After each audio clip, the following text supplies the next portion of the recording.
Hello everyone. Today we learn about conversational American English expressions. Hello everyone. Today we learn about conversational American English expressions.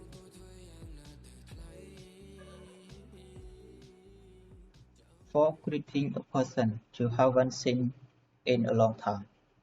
For greeting a person you haven't seen in a long time. I haven't seen you in this year. I haven't seen you in this years. Long time no see. Long time no see.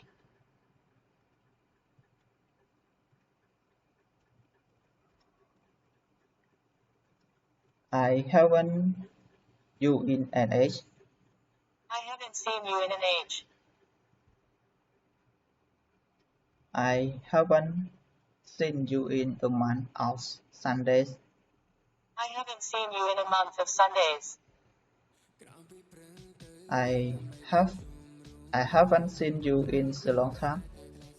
I haven't seen you in a long time.